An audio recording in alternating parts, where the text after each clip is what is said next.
Hey everyone, welcome back to my home kitchen. I have such a fun recipe to share with you today. For those of you who don't know me, my name is Elizabeth Gabrielson and I am a friend and a super fan of Spring Creek Farm.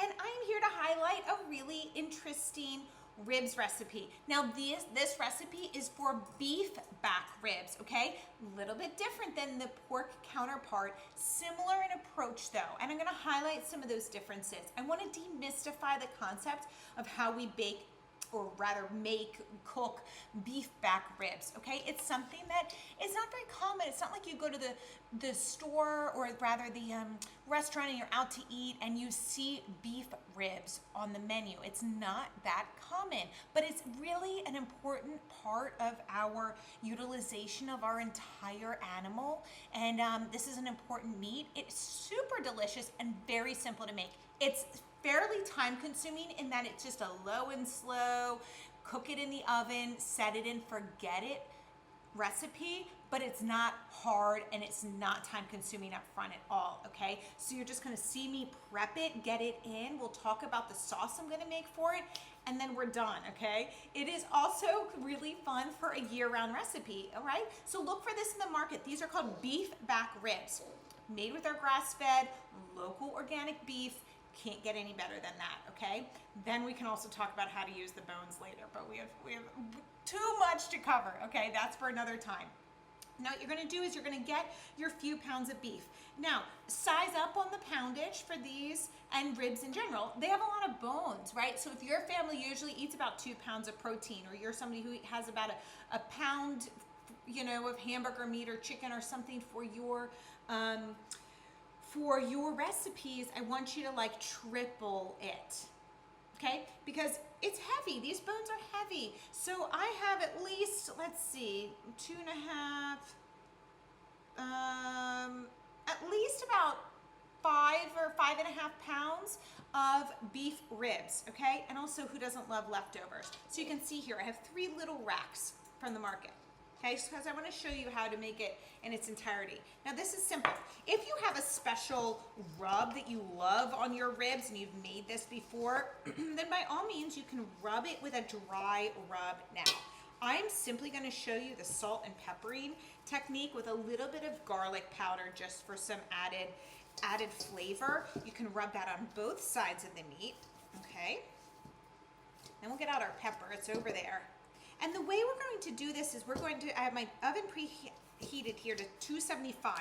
It can also be up to about 300. That is no problem at all. But what we want to do is just give it time. This is something you put in around lunchtime if you want it ready for dinner, even earlier, and just let it stay warm in there. Does that make sense? Okay, so I don't want you to, this is not something that you put in your oven at 4 p.m. or 5 p.m. and you are hungry and it is Tuesday after work and you're like, Elizabeth, I'm starving. What do I make for dinner? No. This is simple, but this is when you get a lunch break and you're off calls or something, you pop these in the oven, okay? Easy.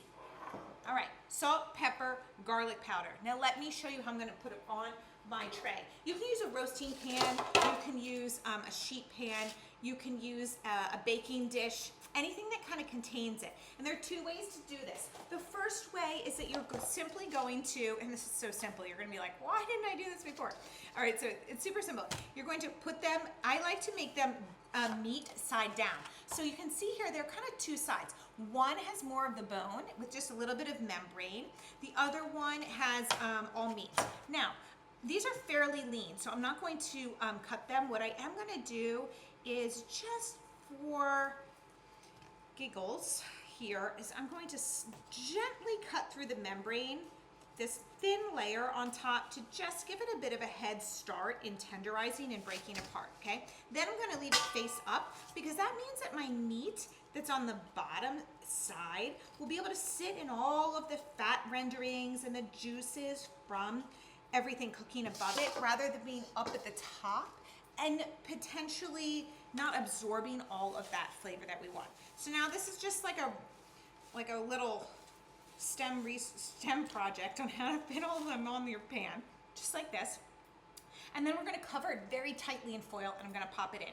Now, if you do not have foil that can cover it, or you don't have a pan that you can seal tightly, you may also wrap each one of these in its own little pocket.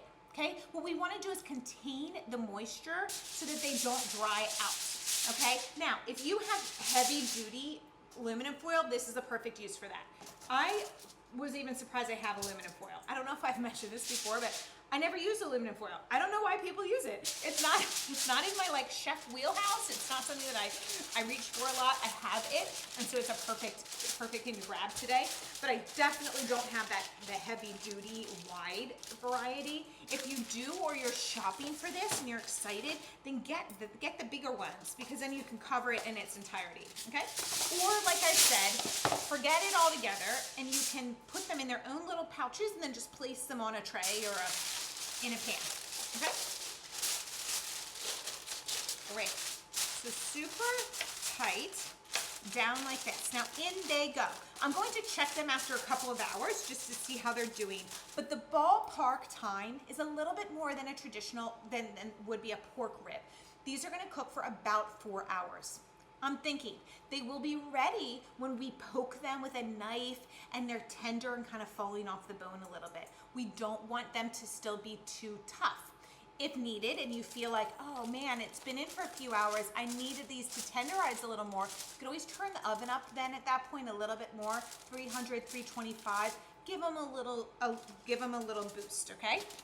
Now, since I have holes here and I want to be sure that I am containing all of that moisture, I'm just going to give it this one extra little layer like this. You can even go the other way, crossways, you know, to just be sure it's nice and tight, okay? And then we'll talk about what we're gonna do when they come out, okay? Once they're tender. So in it goes. I'm going out, I'm running errands, I have appointments to get to. You too can do the same, you know? Or just the day that you're working from home and you have things going on at home, okay? So in those went. After 2 or 3 hours, we will check on them, we'll see if they're tender, and then you will ballpark about 4 hours, okay? Now, when they come out and they are tender, but they're kind of still a little naked, right? So we just had the salt and pepper and the garlic powder on them. You could have also had a rub of some kind of chili powder or some other things, absolutely. But what I really like is to make a barbecue sauce, a homemade sauce, that I will glaze over top of the ribs and then put back in at the end under the broiler.